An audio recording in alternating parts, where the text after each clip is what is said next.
ये है पश्चिम बंगाल के राज्यपाल सीवी आनंद बोस, जिन पर एक महिला ने यौन शोषण का आरोप लगाते हुए कोलकाता के हाई स्ट्रीट पुलिस स्टेशन में शिकायत दर्ज कराई है।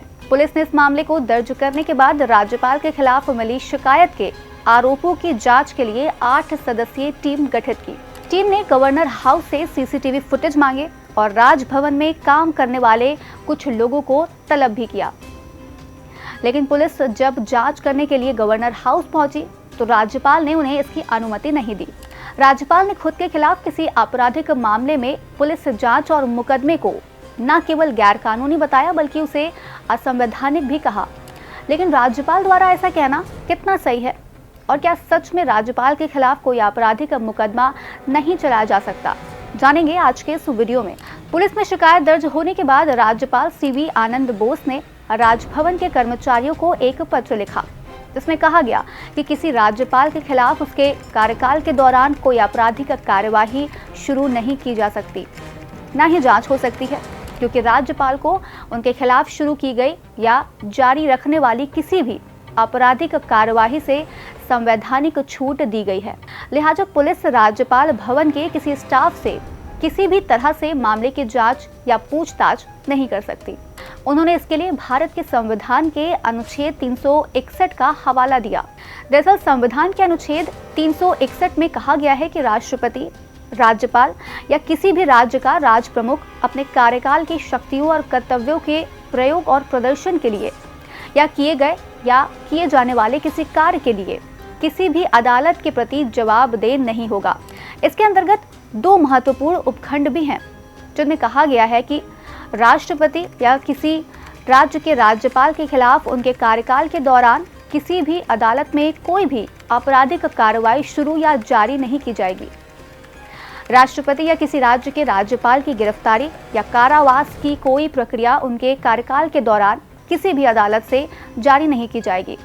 बता दें कि संविधान राज्यपाल के पद पर रह चुके किसी शख्स को जीवन भर के लिए बचाव कवच नहीं देता है। राज्यपालों को दी गई संवैधानिक छूट आजीवन नहीं है, ये केवल उनके राज्यपाल के कार्यकाल तक ही सीमित है। अब ऐसे में एक सवाल ये भी आता है कि क्या राज्यपाल अगर कार्यकाल के दौरान किसी आपराधिक मामले के आरोप का सामना करता है तो पुलिस उसका बयान दर्ज कर सकती है या नहीं?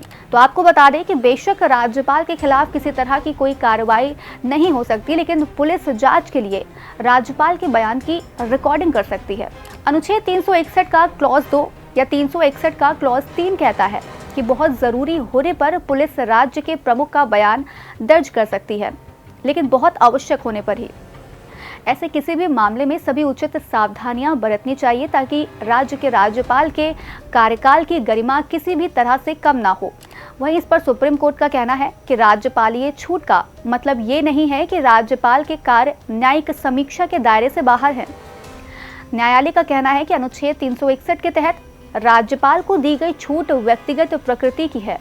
बता दें कि ये ऐसा पहला मामला नहीं है जब किसी राज्यपाल पर उसके कार्यकाल के दौरान आपराधिक मामले सामने आए हों। वर्ष 2009 में आंध्र प्रदेश के राज्यपाल एनडी तिवारी के एक सेक्स स्कैंडल में शामिल होने के आरोप सामने आने के बाद स्वास्थ्य आधार पर इस्तीफा दे दिया था।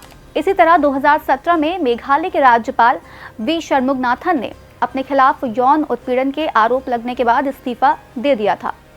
वहीं कल्याण सिंह भी बाबरी विध्वंस मामले में अदालत की आरोप तय करने की कार्रवाई से वर्ष 2017 में इसलिए तब बच गए क्योंकि तब वह राजस्थान के राज्यपाल थे। हालांकि जैसे ही उनका कार्यकाल खत्म हुआ तब केंद्रीय जांच ब्यूरो यानी कि सीबीआई ने फरवरी 2022 में मामले में मुकदमे का सामना करने के लिए उन्हें बुलाने के लिए लखनऊ में सत्र अदालत का रुख किया था।